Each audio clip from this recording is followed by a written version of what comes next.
አሜን። ተመስገን የማይሆነ የማይነገረ አይናሳልፎ የሚኖር በባህሪው ሞት በመንግሥቱ ሽረት የሌለበት ዘላለማዊና ንጉሥ የሚሆን አምላካችን እግዚአብሔር በሰማይ በመላእክት በምድር በደቂቀ ዛሬም ዘወትርም ስሙ የተመሰገነ ይሁን። ሕፃኑን ሊገድሉት የሚሹ ሞተዋልና ተነስ፣ ሕፃኑን በደጅና ይዘህ ወደ ምድረ እስራኤል ተመለስ የሚል ቃል የተነገረበት የማቴዎስ ወንጌል ምዕራፍ 2 ከቁጥር 20 ጀምሮ ስናነብ የምናገኘው ኃይለ ቃል ነው። በመጀመሪያ ሁላችሁንም እንኳን ለበዓለ ቁስቋም በሰላም በጤና ጠብቆ አደረሳችሁ አደረሰን። ኅዳር 6 ሁላችሁም እንደምታውቁት ቁስቋም ተብሎ ይከበራል ማለት ነው። እመቤታችን ቅድስተ ቅዱሳን ድንግል ማርያም ከስደት ተመልሳ በቁስቋም ስለመቀመጧ የተሰደዱ ሁሉ እንደሚመለሱና እመቤታችን ደግሞ የሁሉ ወዳጅ ሮማ የሚሰበክበት ሳምንት ቀን ነው ዛሬ። በሁለተኛ ሳሙኤል ምዕራፍ 12 ቁጥር 24 ላይ ተጽፎ እንደምናገኘው ነቢየ እግዚአብሔር ቅዱስ ሰለሞን አበይኒ ሆ ሱላማጢስ ሆይ ተመለሽ፣ ስደቱ ይበቃል። አሁን እንግዲህ ወደ ሀገርሽ ወደ እስራኤል ተመለሽ ያለበት ቀን ነው። ምክንያቱም ሁላችሁም እንደምታውቁት እመቤታችን ቅድስተ ቅዱሳን ድንግል ማርያም ያ የስደቷ ዓላት የሚገለጽበት የሚነገርበት ወር ጌታችን መድኃኒታችን ኢየሱስ ክርስቶስን ይዛ ወደ ግብፅ እንደተሰደደች በሰፊው በአፈ መላእክት በመምህራን ስንማማር ቆይተናል ማለት ነው። ዘመነ ጽጌው በዚህ በወራት ጽጌ ውስጥ ጌታችን መድኃኒታችን ኢየሱስ ክርስቶስን ይዛ ከሰሎሜና ከዮሴፍ ጋር ልጅን ከግብፅ ጠራሁት ተብሎ በአፈ ነቢያት የተነገረው ትንቢት ይፈጸም ዘንድ ሕፃኑን ይዛ ወደ ግብፅ ሄዳለች፣ ተሰዳለች ማለት ነው። ይህንንም ነቢያት አስቀድመው በትንቢታቸው ላይ በመናገራቸው ቅዱስ ማቴዎስ ወንጌል ምዕራፍ 2 ቁጥር 13 ላይ ነፍሱም ከሄዱ በኋላ እነሆ የጌታ መልአክ በሕልም ለዮሴፍ ታይቶ ሄሮድስ ሕፃኑን ሊገድለው ይፈልገዋልና ተነሳ፣ ሕፃኑንና እናቱን ይዘህ ወደ ምድረ ግብፅ ሽሽ፣ እስክነግርህ ድረስ በዚያ ተቀመጥ አለው። እርሱም ተነስቶ ሕፃኑንና እናቱን በሌሊት ያዘና ከጌታ ዘንድ በነቢይ ልጅን ከግብፅ ጠራሁት የተባለው እስኪፈጸም ድረስ ወደ ግብፅ ሄደ ማለት ነው። ሄሮድስ እስከሚሞት ድረስ በዚያ ኖረ ይላል። መልአኩ ለዮሴፍ ሲነግረው ስለዚህ የጌታ ስደት አስቀድሞ በአፈ ነቢያት የተነገረ መሆኑን ማስተዋል ያስፈልጋል ማለት ነው። ክርስቲያኖች በትንቢተ ሆሴዕ ምዕራፍ 11 ቁጥር 1 ላይ እስራኤል ሕፃን በነበረ ጊዜ ወጀርኩት፣ ልጄንም ከግብፅ ጠራሁት ተብሎ ተጽፏል። ኢሳይያስ ነቢየ እግዚአብሔር በትንቢተ ኢሳይያስ ላይ እነሆ በፈጣን ደመና ተጭኖ እየበረረ ወደ ግብፅ ይመጣል ተብሎ የተነገረው ትንቢት ያ ይፈጸም ዘንድ ወደ ግብፅ ተሰደደ ማለት ነው። ትንቢት ሳይነገር ሱባኤ ሳይቆጠር ምሳሌ ሳይመሰል የሆነ አንዳች ነገር የለም። ሁሉን አምላካችን እግዚአብሔር በአፈ ነቢያት ትንቢት አናግሯል። ምሳሌ መስሎ ነው ስለ ግብፅ የተነገረ ሸክም። እነሆ እግዚአብሔር በፈጣን ደመና እየበረረ ወደ ግብፅ ይመጣል።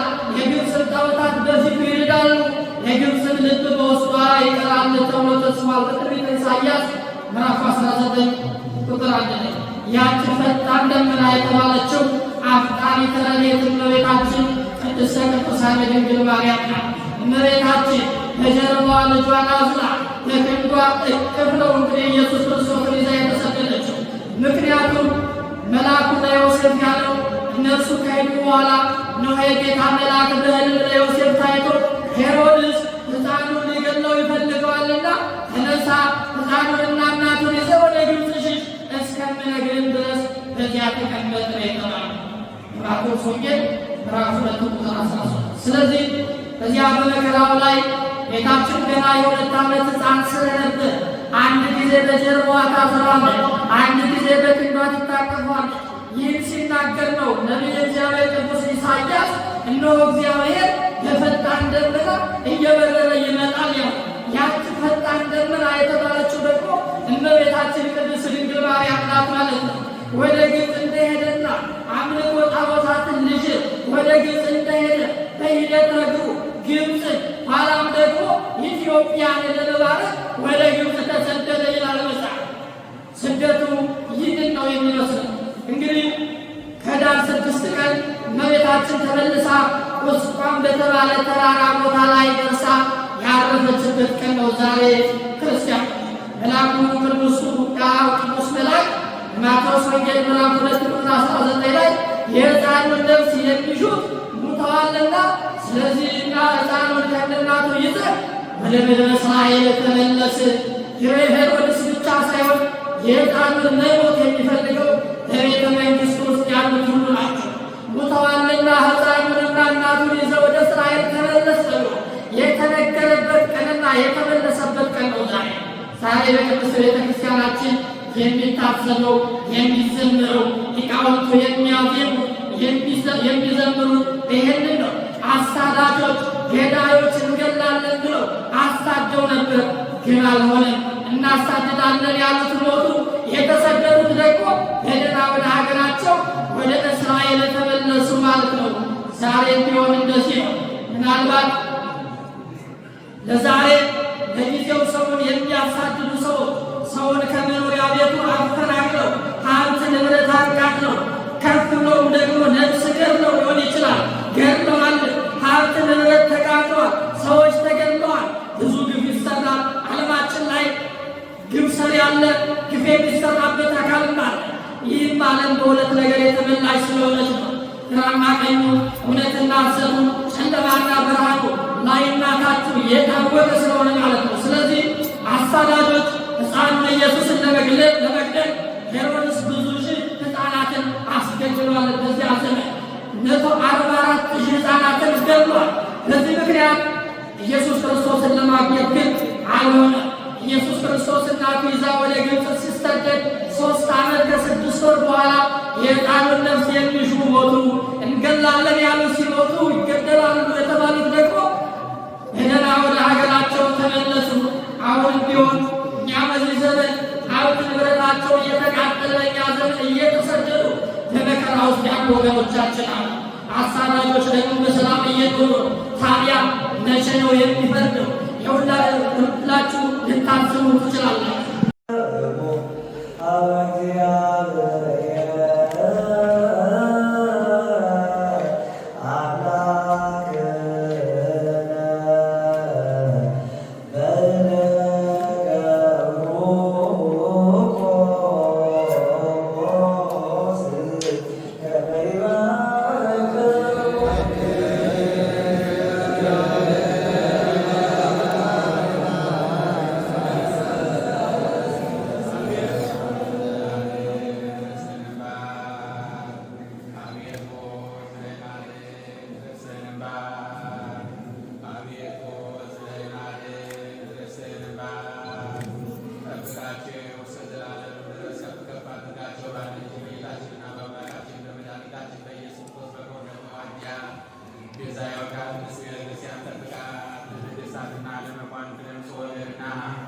ቅዱስ የሆነ ዘማንሪያ ተወልድ በተራ ቅድስት ቤተ ክርስቲያን መጥታችሁ ተሰብስባችሁ የጸለያችሁ ቅዱስ ሥጋውን የበላችሁ ክቡር ደሙን የጠጣችሁ በማወቅ ወይም ባለማወቅ የሰራችሁትን ኃጢአታችሁን ያስተሰርይላችሁ።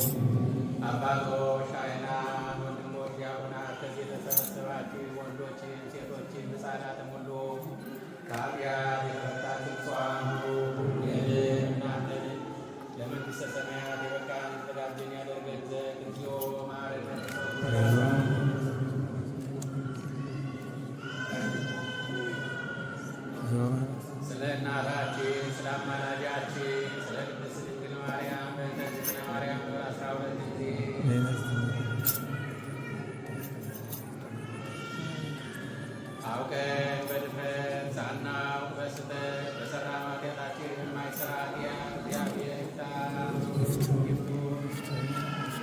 እግዚአብሔር